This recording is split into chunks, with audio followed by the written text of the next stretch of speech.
to absent friends, lost lovers, old gods, and the season of the mist. And may each one of us always give the devil his due. Have a good weekend. Till next week, please be safe, and I'll see you then.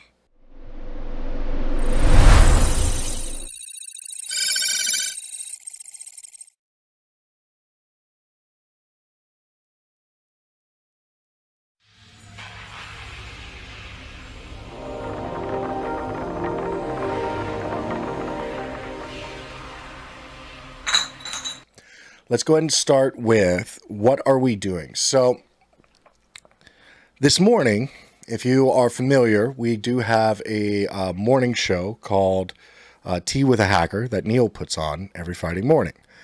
This morning in particular, he sat down with Gerald Augert, and they went over a newly released SANS document that listed out the different job roles and fields that you can work in cybersecurity. Right? And they rated, what's the realism behind them? Is it actually worthwhile? Is it something you could just go into? Stuff like that. So I'm not going to repeat what they did already. All right. Though that reference is available and you can take a look at it. What I'm going to do tonight is, if you would like to get into those job fields, I'm going to describe how. And what do I mean by that? I mean, one, how you're going to decide if you want to get in those fields. Let's start there.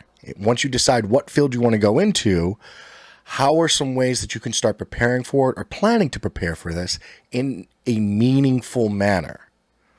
Actually doing research, what research to look for, where to look for the research and the investment, so that way you're making sure that the things that you're studying to do make sense for the roles that you want to get into as an entry-level candidate or somebody going in there. Along with that, Versace plied us with tons of questions. I also see a bunch more coming in as well. Some of them were based on salary. Some of them were based on gateway issues. And some of them were based on, job skills. I'm going to answer all of those as they come up and as I've seen them to be relevant, if that makes sense, in the conversation. All right. So, having said that, let's go ahead and start with the basic conversation of the best way to get into cybersecurity. How do you start? Well, one, you need to figure out, of the three primary skill sets, which one applies to you the most. Okay, let me switch this over here. Oh no, chat's broken. Oh, that is a very unfortunate thing that I forgot. It's okay. It will be fixed in 2 seconds. Sorry, guys. One brief second. I definitely need to fix this.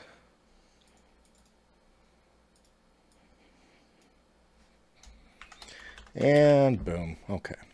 There we go. Wonderful. Fixed up. We are good to go. We are good to go.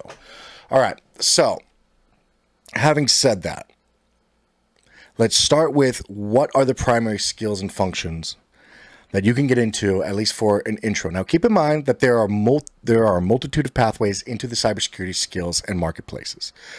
And once you actually get into the job roles, it's very much so a mesh type of organization.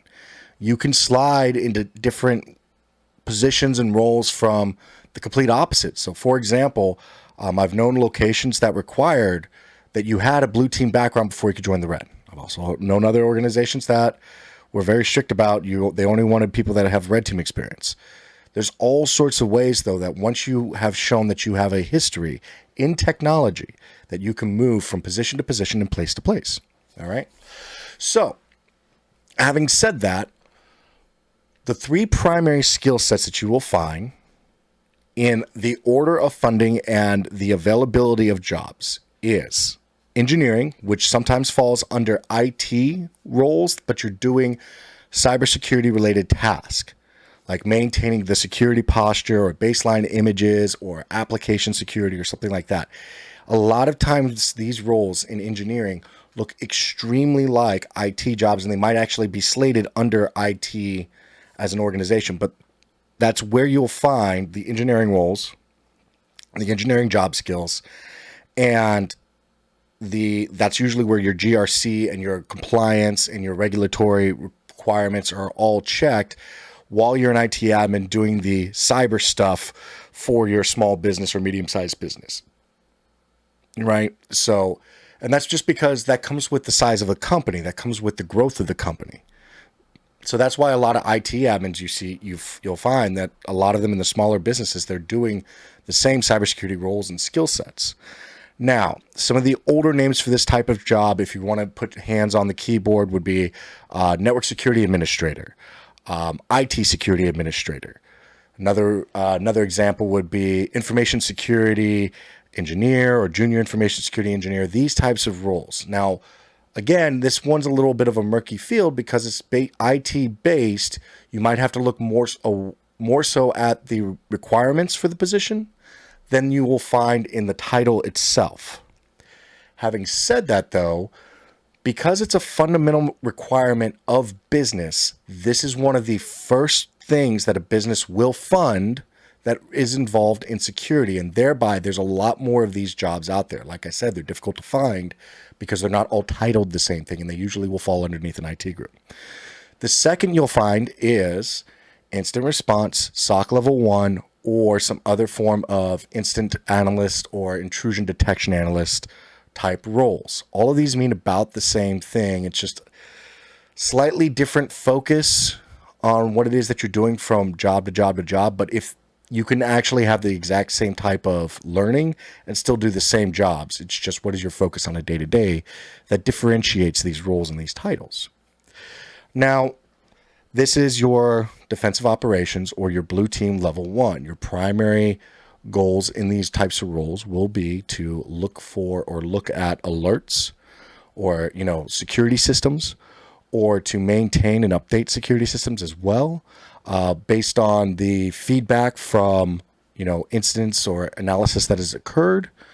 There's all sorts of things. In some more boutique companies, there are entry-level positions for threat hunter roles or threat researcher roles or threat analyst roles. And I should take a moment in a second to pause and say that you can, as I said previously, there are a multitude of ways to get into these fields. And what I am describing is like a 70% solution across the board.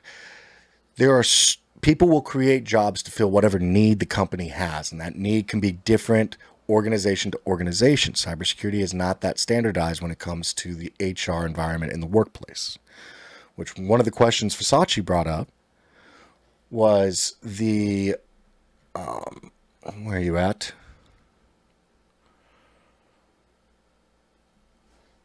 In your opinion, how do we solve the gatekeeping going on? Well, one of the reasons for the gatekeeping, I believe, is because businesses are afraid to put somebody in that much power that represents that much of a business, continuity requirement that doesn't have such and such skills and such levels. And what they forget, the hiring managers will forget sometimes, is that they themselves at one time didn't know what was going on. And they had to go and they had to conduct the research. So if they have to go and they have to conduct the research, then, they're afraid to let go of those reins a little bit and ask and allow somebody to go in there and quote unquote make mistakes. I know you don't want to hear make mistakes when you're talking about cybersecurity, but make mistakes happens all the time. It's just how big of a mistake did you make, and can we mitigate it? And did somebody get in at the same time? Like there's ways around this, okay? But everyone makes mistakes. It's fine. You just got to learn from the mistakes and build better processes so that way they don't happen again easily. Okay. So next, the last one, and I know I'm wrinkling some feathers here saying that penetration testing is the last one for entry-level roles, but it is. Penetration testing, when you look at the entry-level organizations and when you talk about business, penetration testing, unless that is your entire job or your role, is usually one of the last things a company will spend money on. And even when they do spend money as a startup or a growing company, they will usually hire it in as a third-party consultant or a boutique option or a service, Very rarely will they hire a full-time penetration tester as a full-time employee and then tuck them up underneath, the CISO and say, okay, you're just going to pen test us constantly without having any form of incident response or security engineering, because then you would just have somebody that's hacking, over and over and over again an organization and is giving all these reports and feedback of what can be fixed over to the IT guy, and can it be fixed? Yeah, it can be fixed, but without a long-term, strategy to maintaining these systems and the vulnerabilities and the patch management and the processes that might be able to be bypassed, there's not going to be an easy solution for that individual. So that's where I say for entry level, it is considered the last of the available options. Now, I've said all of that to say, again, multiple paths, multiple accesses. If you're on a help desk, if you're in IT already, you might be able to go, hey, I want to go into cybersecurity, and you might actually be able to pivot into an intermediate level group or organization, a SOC 2, or a long-term plan with a company that's like, hey, let's merge this into something else. So go ahead and pop over here. I hope this works. That does not. There it goes. Guys, YouTube just does not want to work today, does it? There we go. All right, take 3. With that, I wanted to start talking about 2 things. All right, one is we are going to pull up. This is an example. Now, this is called the Boss of the SOC data set. If you're unfamiliar with the Boss of the SOC competition, it is a blue team competition that basically provides a very large data set. You can plug into Splunk, and then you pull out of it, and you work.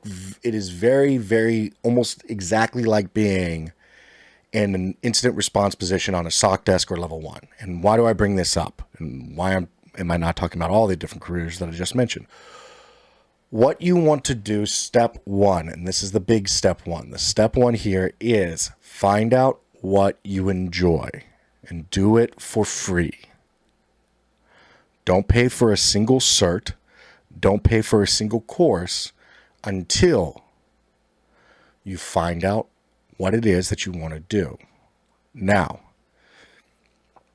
if you want to know if you like engineering, I would suggest starting to build, utilizing either cloud technology or virtualization, VMs on your desk, multiple different ways, VDI instances, whatever.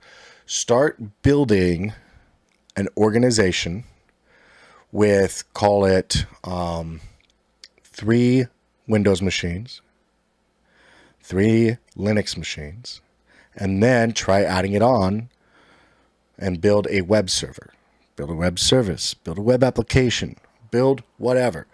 Build a small business enterprise environment. Go through and read all the manuals that go into securing a Windows system and go through and do the practice.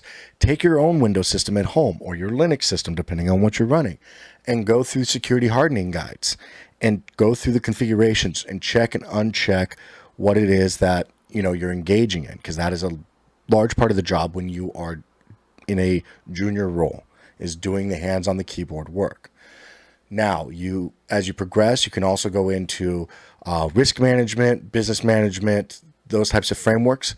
I would say that I would consider that to be an intermediary job, because a lot of corporate entities require those specific positions to have some form of a degree as of last I checked. Okay. Whereas if you have certifications, you can step into a role where you're building items and then securing them, like a baseline manager or some form of audit. All right. Next, Boss of the SOC. Really great example of taking a big data set and acting like an incident response analyst or a threat detection analyst, and they have a bunch of challenges. It's free, it's open source, it won't cost you a penny, and it's about when we were doing this live, it was, you technically had 8 hours, but the most talented teams would, between 4 people in those 8 hours, the most talented teams were able to answer all, I think it was 30 different flags or something like that. So if you think about that as a one individual, 8 times 4 would be 32. So that would give you at least 32 hours. But if you're learning along the way as well, you're talking about 50 hours worth of content there that you're learning on how to pull, how to use Splunk, how to get your hands on and really get dirty. Having said that, I think that would be a really fair, you combine that with a little bit of malware analysis. If you want to go in the malware analysis route, digital forensics route, I would suggest talking to somebody that already works in the field and see if they can suggest a book for you or something like that. So that way you have a very small amount of, monetary gain you're putting forward. I would say that it is very hard to find free blue team labs currently. This is one good example, and there are a couple out there, but the problem with the blue team labs is right now they're very specific on this one particular skill, right? They're going to teach you this one particular skill or this one particular habit, and it's not a very holistic method. But Boss of the Sock is one of my favorites. I really do highly recommend it, and I think it's something that will let you know if you do enjoy it. I thought I turned that off. Guess who didn't turn that off? I apologize, guys. That is on me. That is now off. Wonderful. I swear, my computer just is misbehaving tonight. Lastly, hack the box. Try hack me. EJPT, PTS for INE. We have options, plenty of options available for penetration testing. It exists, and I don't think we need to actually really cover that tonight because I need examples, and to have examples, I need job roles that are available. So we're going to go with what is widely available right now, which is SOC Analyst, which, let me switch over. This is a SOC Analyst level 1 job that is widely available. Particularly this one, and what I'm suggesting that you do is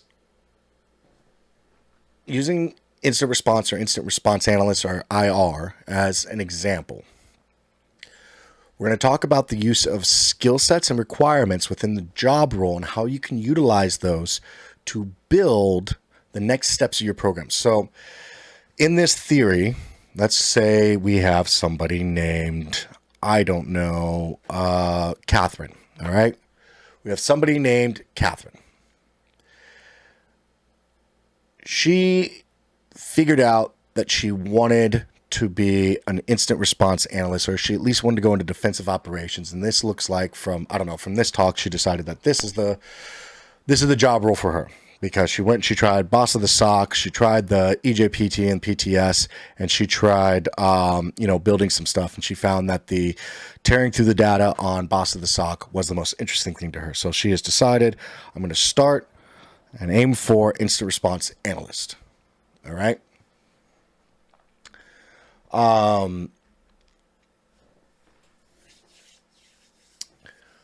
Having said that,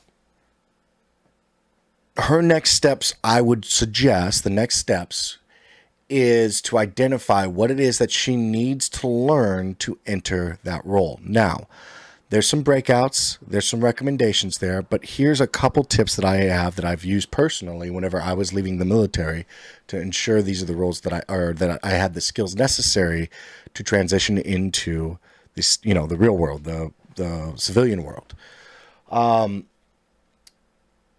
First, you scroll down and you take a look at the job description and you find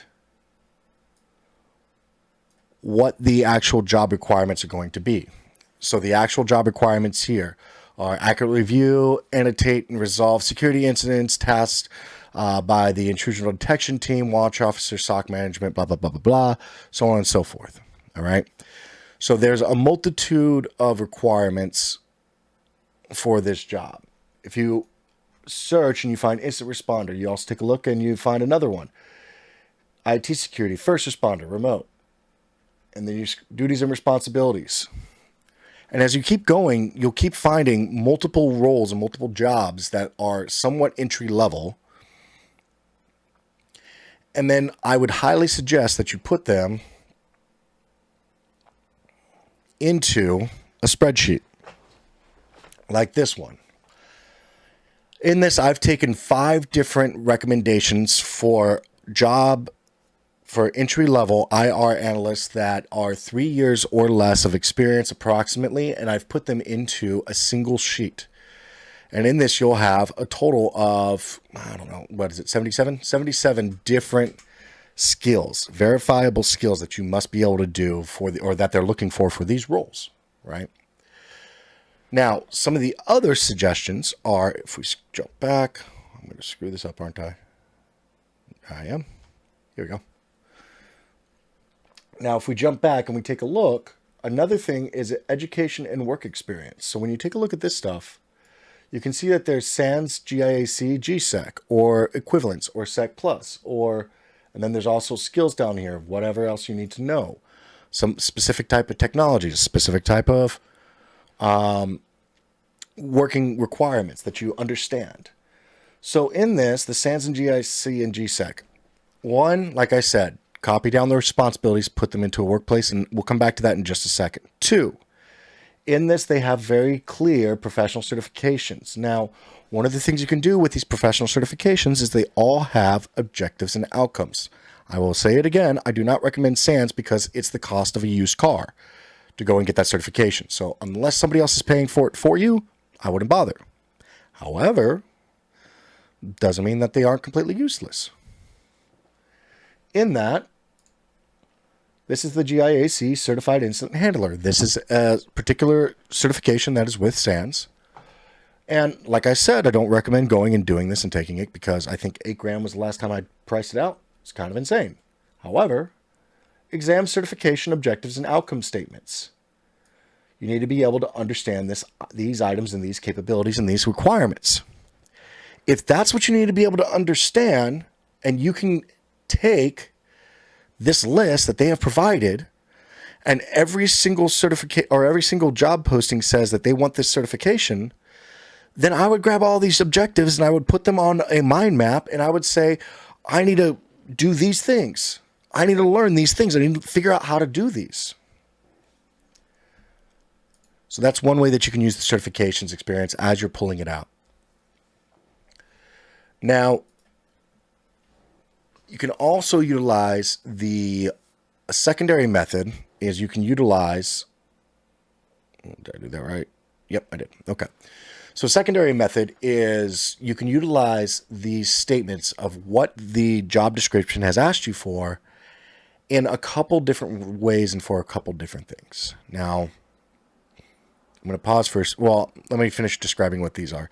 You can put a column next to it, and you can start rolling them up into one singular statement. So read all 77, put like terms with each other, and every time that you have a like term, just summarize it into a single statement, delete that one, and put a number, and then just increase the number every single time. And as you increase the number, you'll start finding that there's some skills that almost everyone requires. In this case, we pulled from 5 different groups. So I should have numbers up to the 5.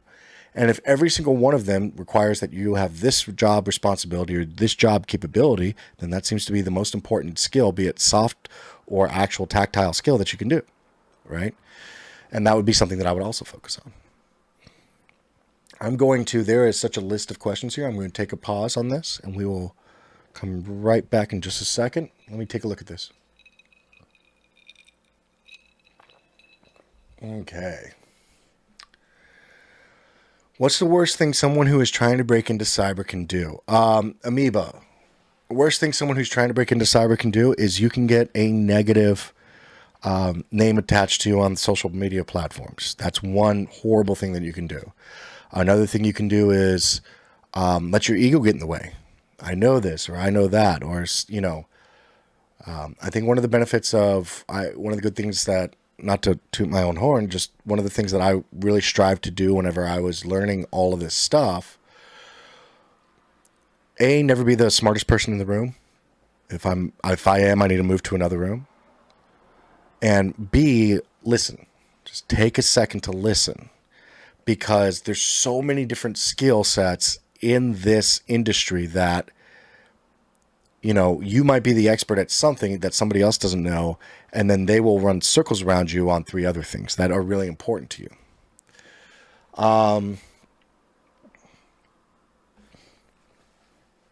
Ground Camelot, what would you focus on learning if you were a help desk tech that got promoted to head of cybersecurity because of an incident you helped your org recover on?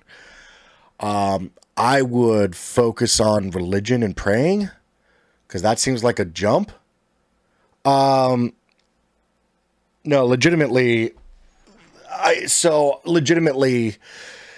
I would significantly focus on the basics of operations. I would take a look at the OWASP top 20. I would take a look at what do you currently have for cybersecurity in your organization? Where do you want to go to as far as an organization goes? And I would start talking to professionals that already work in, and I would look for information security engineers, professionals, and see what your business operations are currently, and find some really relevant targets of what you can do to improve them in a meaningful way.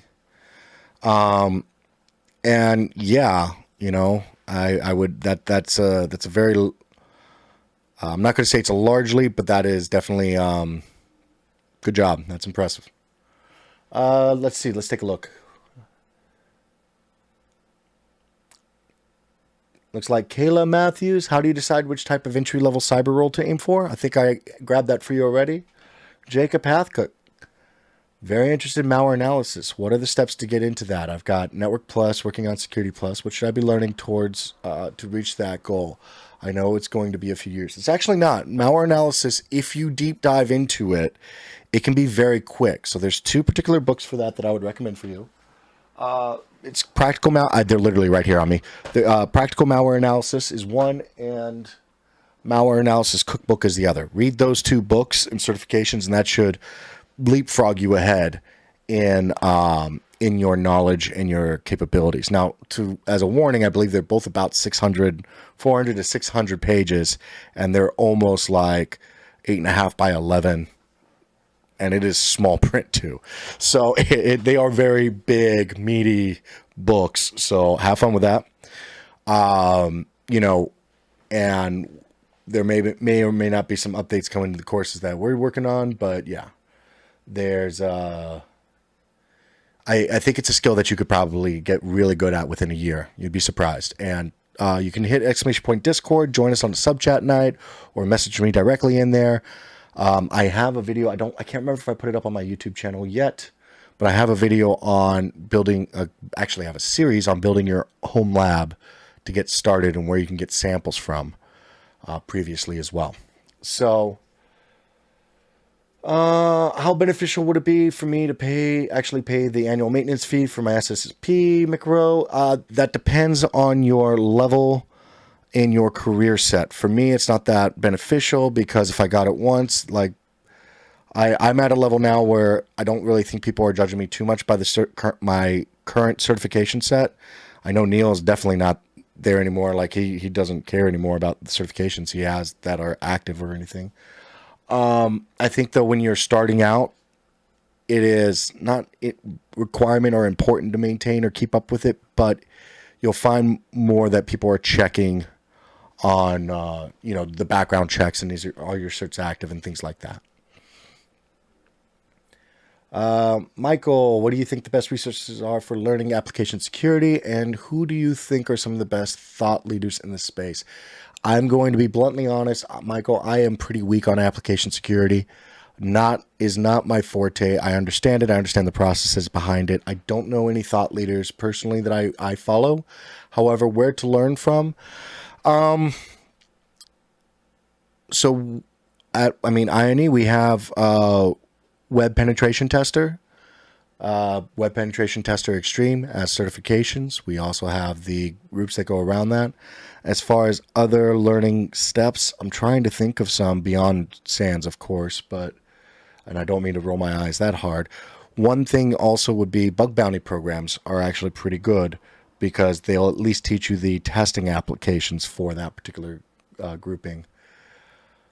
For Sochi, Jack, if you got the chance to speak to every recruiter in the U.S., what would you say to them? I would say that we need to do a better job of not asking for the unicorn. I think we need to be better about allowing for growth, and that a basic understanding can go a very long way in a very short time. And so just a little bit of investment, and we would have a lot more of our return on our investment. And that's really a problem, I think, that people don't realize is how much of a thought leadership job that cybersecurity is. You will be thinking all day, every day in this job. You will sit on your butt all day and be exhausted. And I'm serious about this. You will sit and you will be exhausted after 8 hours of sitting at a desk. And it's the weirdest thing ever. But you are just applying logical, critical thinking over and over and over again all day about something that can have a major business impact to the group, to the organization, and it will and it can burn you out. I don't know why this should not be an unpopular opinion that I'm giving here. We know that burnout is real. We know what happens in our organization, in our group, in our everything like that. And I think the reason is with the recruiters and with some forms of senior leadership, they don't understand is how much time it takes to actually invest in somebody when you bring on the organization.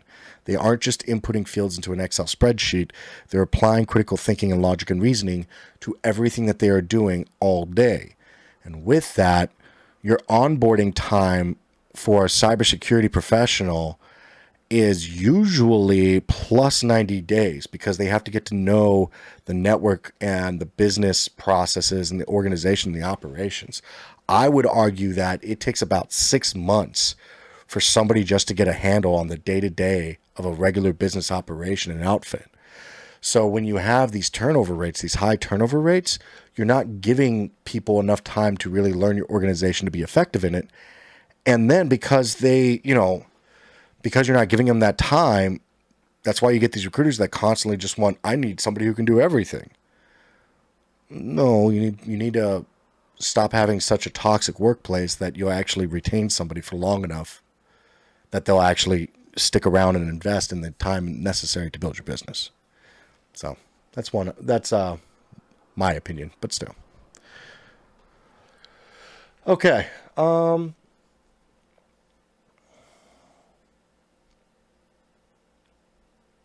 Carrie Chizon, Carrie, what do you think about learning Docker and containers and Splunk since I started this and getting my basic knowledge going and I have a Linux machine to learn on? I think you should have at it and take after it. Go after it ferociously. I think it's extremely beneficial and knowledgeable. Cool. And for Sochi, I will be still reading through yours as we go. Let's kick this back over. Oh, I'm getting better at this, guys. Wonderful. All right, so the multitude of ways that you can utilize these action points. Let's go ahead and start with some right now. So talked about collecting all these skills, certifications, requirements, responsibilities of the grouping. I talked about one way that you can do this is you can merge everything together into a, single worksheet and start counting and doing all that. There's another thing that you can do with this as well. So part of the way to get your foot in the door is to create a persona of engagement. Okay. Doesn't necessarily mean that you become a YouTuber, you do this stuff with the streaming. It doesn't mean that, and it doesn't mean that you're writing articles for, I don't know, Business Insider or something like that. However, you can get engaged on GitHub. You can write personal observation articles or things that you've experienced. You could write personal classes or give talks like this for free or engage in other groups or meetings or things like that.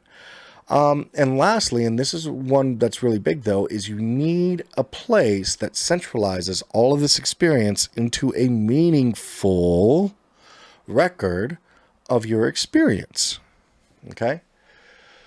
So with that, one of the ways I want to teach you is I want to teach you a method on LinkedIn and for your resume that will actually start getting recruiters to look and contact you. Now, I see, where'd you go?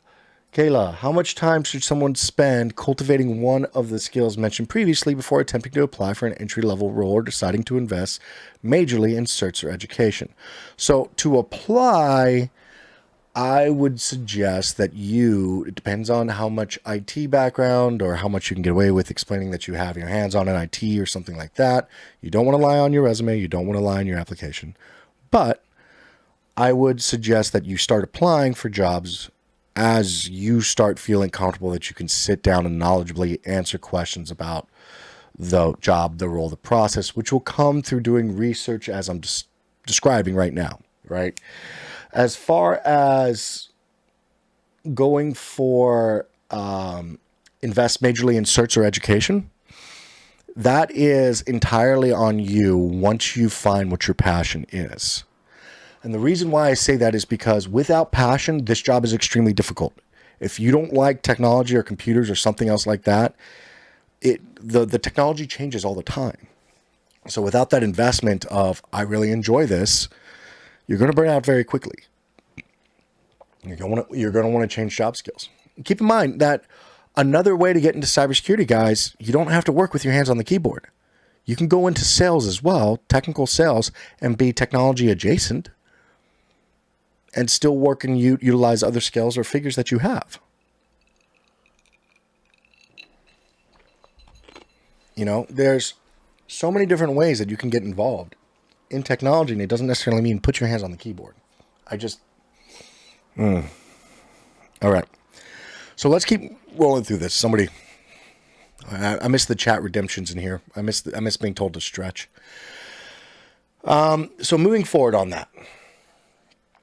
Hard and hard. Is it possible to get a job in cybersec from desktop engineer? Absolutely. In fact, I would argue that you are more poised than most people to pivot over into cybersecurity in a multitude of different ways. So I've taken all of these here, these individual statements and everything else like that, and I want to teach you guys how to do an SEO word bubble. All right. So I copied all of this into a simple text document, really easy, nothing special there. And then in here, let's see, make sure that comes up correctly. Boom. I've created what is called a word bubble. Now this is on wordclouds.com, and I've created a word bubble. If you guys are unfamiliar with word bubbles, you paste in a block of text, and it will give you the most like. It will nullify all the thes, ands, tos, whatever, and it will focus on the most utilized words within this bubble. Now, if you see, obviously, security is in there. Yeah, no doubt. But then you also have incident, detection, response, escalation, blah, blah, blah, blah, and so on and so forth. Now, this is chaos incarnate, and I get it. It is, yes. But what's nice about this, though, is you can go to word list, and you can, you hit extract words from text, and you put in the text that you want to, which was from the notepad that I said. 2, you go to word list, and you can save as CSV, or you could hit save as CSV. Sorry, got confused there with the options. And then let me show you this.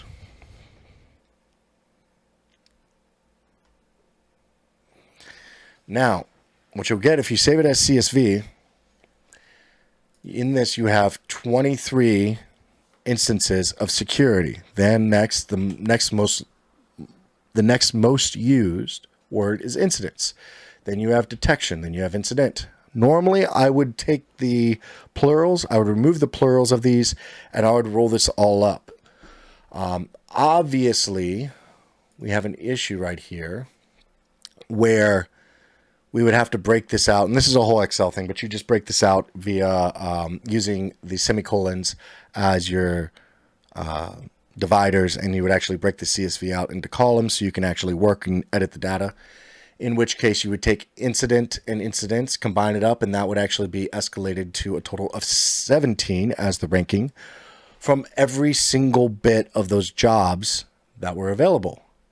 And then you have a nice weighted list with quantifiable metrics of words and the popularity of which that you should utilize in your About Me section of your LinkedIn and your initial blurb on your resume.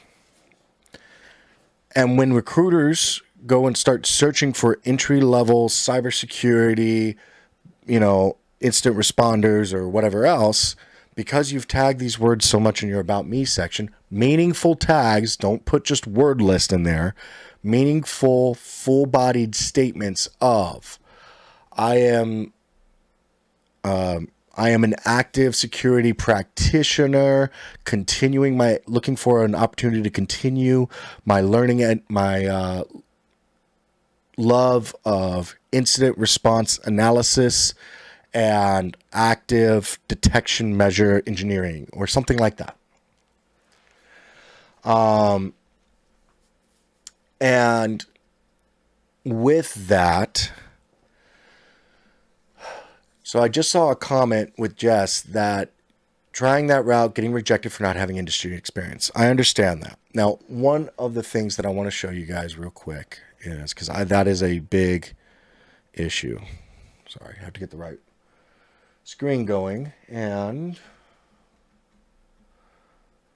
so you get these types of things where it's like minimum of 4 years of IT with at least 3 years of information security. Okay. All right, bachelor's degree and or 1 to 3 years of experience in an information technology role. Now, when you see these types of opportunities, you should jump at them as fast as you can, because the reason why they use 1 to 3 years of experience as a requirement and indicator is, can you tell me how flooded with resumes and requests for that job role they would get if they put 0 years of experience required?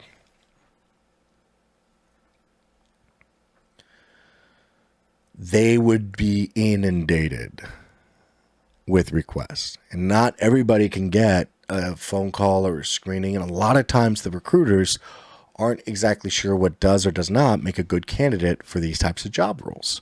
And it can be difficult to understand or look for or things like that. So when they say 1 to 3 years of experience, I agree with using 1 year of experience at minimum. And I will tell you why. I consider experience to be hands-on practice utilizing Boss of the SOC or other training opportunities that you have.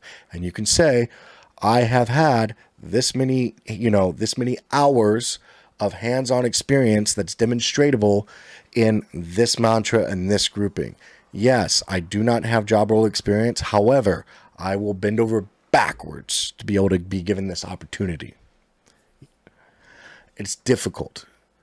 And there really is just no easy way to say this. Getting your foot in the door for your first cybersecurity job is one of the hardest things you will ever do in cybersecurity. It is, by and far, one of the hardest things you will ever do in cybersecurity. And unfortunately, there's no easy solution as of yet. Now, we're working on it. I mean, a multitude of professionals in this environment. We see and we know and we agree that there is a problem and there is a mismatch with the opportunities, being that we need so many people right now. There's a lot of reasons for that, and I can do a whole other episode on that alone of my gripes and complaints with the gateways and the gatekeeping that's going on in our industry. What I will say is that we see you, we get it, we understand, and it is and will be the most difficult thing you do in cybersecurity. Now, I'm not saying that to discourage you. I'm saying that because it's really important that you understand that you're embarking on something that is meaningful, and it might feel like there's a lot of doors being shut in your face. But as I said earlier tonight, I want to celebrate and throw your name up on the stream like Brian Godfrey and go, hey, congratulations, you made it, because your life will dramatically change once you get that first job. Once you get that first job. There is such a need, and there will always be a need for people within the cybersecurity realm of workplace, that you will find yourself in just the second you get your foot in the door, within a very short time, 18 months to 2 years, all of a sudden you will have opportunities again. I frequently have imposter syndrome with my wife, where she's blown away by the fact that, wait, you mean we're wanted? You mean we're a commodity now? You mean this is all covered? This is included? What is this? And I get it. I know. So that's part of the community here, is hit ! Discord, join us, continue on your path, and let's work together to try and beat this. And sometimes, the answer might not be as easy as we want it to be. If we had the jobs, we would certainly be running as many opportunities. But,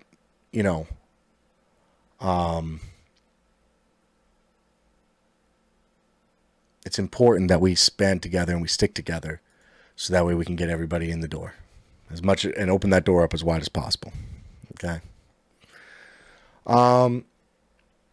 So let's talk. So I talked about utilizing SEO. Let me take a look at my topics and then start hitting up these questions, because we are getting to the top of the hour. As I said, when it comes to experience, I consider hands-on keyboard at home, part-time roles, part-time jobs, internships, whatever else. It is something. So I would put it on. Like I said, utilizing the LinkedIn, utilizing those seeds in your About Me section, be really positive with the wording, positive in your resume. I think I'll also hit a resume topic. I know Neil usually handles those, but I've also have my own pitfalls and considerations for resumes that I really do want to help people fix. One of which is I spent a lot of time having to write my yearly requirements for when I was in the military, which are kind of insane things. So the way people utilize space always baffles me on a resume, because, they'll have like one or two words and then just a completely blank line. And you just have this blank space, and they aren't, utilizing full sentences and descriptors in the space provided, and they aren't separate. They're just a couple things. Anyway, I feel like I could do a resume class as well for everybody, and kind of break up the combination of labs versus hands-on. Maybe I'll get somebody to help me out to create a word bubble to describe like how to get into cybersecurity, or like a picture or an illustration or something like that. That might be something else. Let me take a look at some of the questions. Okay. Versace with the million questions. I'm going to hit some of them real quick. Salary requirements. So what can a new hire expect to make on a blue team? It's extremely regionally dependent. I've seen it swing as low as 45 a year and as high as 85 a year. Just depends on where you're at, what the role is, and what you're doing, what type of experience and what type of tests come with the example. So there's a big swing there, 45 to 85. I've known some people to be able to I've got 10 years of experience of IT, and then pivot that into an even higher salary, something like that. So, what else? What blue team role is best? Whatever one gets your foot in the door. Why is the salary conversation so mysterious with companies and people? With companies, it's easy because their bottom line is affected by how much they put out for salary. There is so many cost benefits and return on investments analysis that are done in business. And it can be done as wide as let's say we earned $1 billion this year, and we have, 10,000 employees. So that means our current employee count means that we earn this much profit per employee. Like the ratio can be something like that. It's kind of insane. What role should a new entrant into cyber do? I think we'd beat the hell out of that tonight. Should certifications just be abolished? No, I think they do have a place, right? I think the problem is certifications currently are too vague based on what needs to be tackled. And they're trying to get too many people into this bubble thing like, oh, if you want to do, hacking, go get ethical hacker. And if you want to do defensive work, go do ethical hacker, because that teaches you everything about, this shady world that is the attacker landscape. And that's not the thing, man. I feel like too many companies do too many broad strokes when it comes to certifications and not really target. I also think that certifications are a little vague right now because we don't have a standardization of job roles within the industry. All stuff that I have side projects on, working to help fix and, really improve. Should see a lot of good things coming out this year. That's the best I can say. How can veterans best utilize GI Bill to get into cyber? Really easy. You've done the work. Use the GI Bill. Find the role that you like. Find some form of, be it management or hands-on with network security or whatever whatever college you want to go to. Find that. Go there. Do it. Just make sure you don't only do the degree. Get certifications, and it's much better if you have experience at the same time. So if you can land a cyber role, do that. If you can land even a help desk role while you're going to school, do that. Don't just go to college full time and live off the BEH.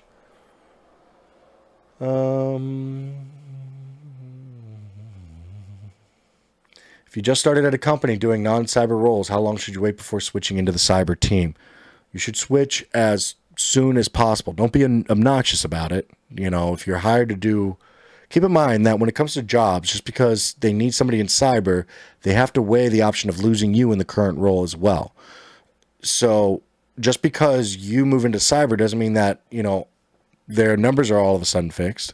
It means now they have to backfill you over there as well. So don't be bad at your job because you get fired, but also don't become a pillar of the organization that you're with and that you all of a sudden are solving all the big problems over here as well. Just focus, do the work as necessary, as required, and then aim for that. And if I would suggest to help them find candidates that can backfill you and just be like, yo, I've got somebody that you can backfill me with. I can take that role over there. It's going to be really easy for you. Be the person that solves your manager's problems, and you will get a lot further in life. What else we got? Residual. Just finished my practicum. Being a new person in the industry, I've noticed shortcomings on best practices. What are your suggestions for navigating that scenario? Take a look at NIST. Take a look at MITRE ATT&CK Framework. Take a look at OWASP. Take a look at, there's a couple others in there too. ITIL is a great. So you actually have a lot of really large libraries that actually suggest best practices. Now, there's a difference between best practice and best process. You'll never find really a good diction of what a process is. You're going to get really good at building them in this job role. So just anticipate that, start getting good at that. I've been doing like a project management course here and a project management course there for a couple of years now, just to understand and learn, because at some point or another, you're going to get involved in agile versus waterfall methods of process and development and product development, or, business development of some sort. You really do need to understand how the devs work so you can best support them as a security individual. So while it's not important that you go out and you go get your PMP right now as, a junior or an intermediate level skill set, it doesn't hurt to take a summary course here or a summary course there or a day course on and understand, more of the business side of the house at the same time.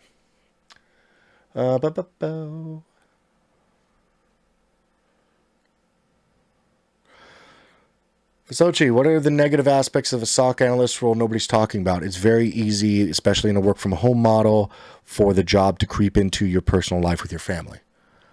For it to take, all of a sudden you're working 50, 60, 70 work hour weeks and whatever else. And you have to learn very quickly the art of saying no, or the way I used to put it is I didn't say no.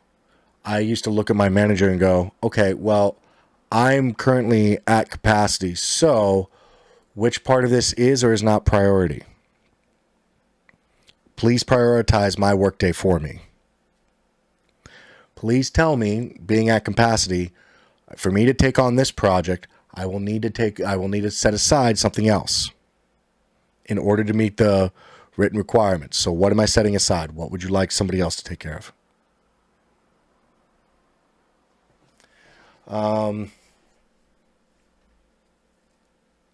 How do you have the right amount of confidence and humility? I also worry about being hindered due to color. I usually won't bring this up. Tai Kwan Gong. Okay. Understand, really important type of the conversation. I'm going to run a little bit over, but not too much, just to answer this. You can be confident without being cocky, all right? People confuse the two frequently. You can be confident without being loud. Just think about what you're going to say first before you say it, and then commit to that. Listen a lot, and what I would suggest in that is be okay with being wrong. Like, be very okay with being wrong, because you're going to a lot, and that's fine. Just have the confidence and the courage to admit when you're wrong and take the punishment, whatever that punishment may be. A lot of times there is no punishment, but just admit, hey, look, I made a mistake. I switched around the IP address. It's completely my fault.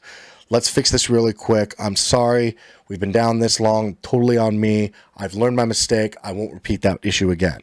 Learn from your mistake. Make a note. It's one of those things. I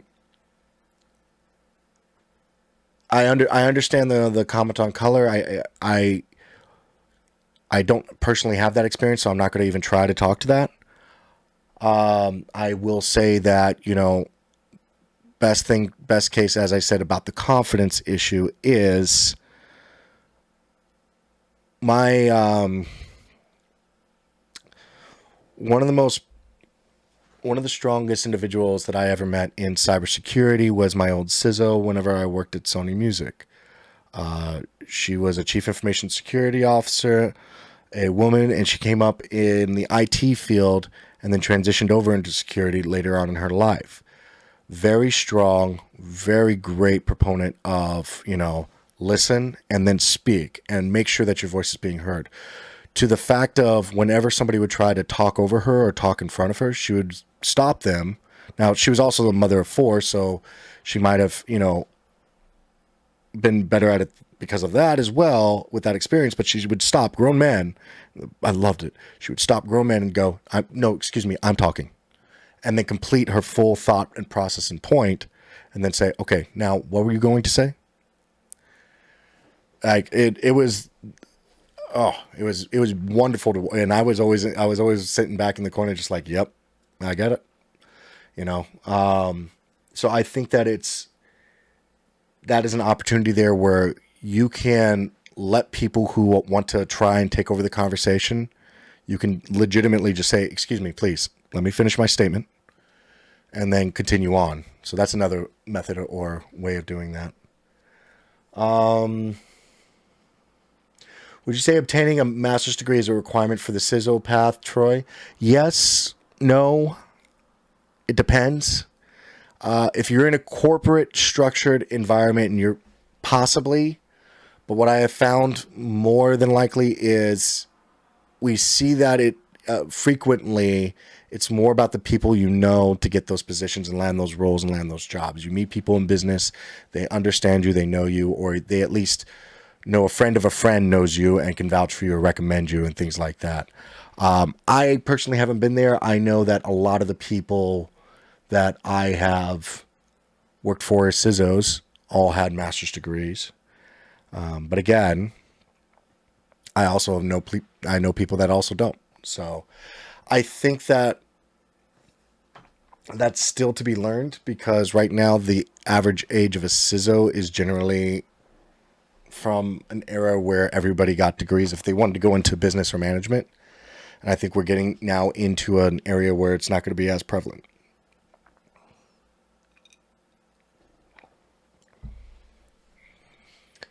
All right, guys. Crown Camelot. Follow up. Once you've been in charge in cybersecurity, is it easier to go to different roles if you want to expand, like IR or blue team? Once you've been in cybersecurity, period, it is much easier to go to different roles. Like I said, IR, blue team, or penetration testing. You just have to get your foot in the door somewhere and show that you understand the basics of the processes and that you have some form of training or understanding of the knowledge of the grouping. And Abdul, I feel amazing for attending from Nigeria live. Thank you so much for attending. And guys, on that note, we are coming to the end of the night and the broadcast for tonight. And I really, I want to thank my mods for the ongoing and the engagement and talking and the questions in the comments. But I want to thank you, yes, you so much. Thank you so much for coming out, being, hanging, engaging. I really do hope that this was a good value add. I hope that I taught you some good tips and tricks for starting to build your career out and making that plan and really doing the research behind that to really engage in what you want to do and the stuff that you want to study. But as always, please hit ! Discord. Join us in sub chat later. If you have questions, if you want even somebody to take a look at your plan and say, hey, is this right? This is where I'm trying to go. Because it's a lot easier for us when you say, this is where I'm trying to go, and this is where I think I need to do in order to get there. For people to go, well, hold on, let's take a look at that. That's not really as important as you would think, and this is more important. Like if somebody goes, I want to be a penetration tester, okay? And then they go, I'm going to go do a 4-year degree in software engineering. I'm like, if you want to, do exploit development and weaponization, yeah, okay, that's something you can do.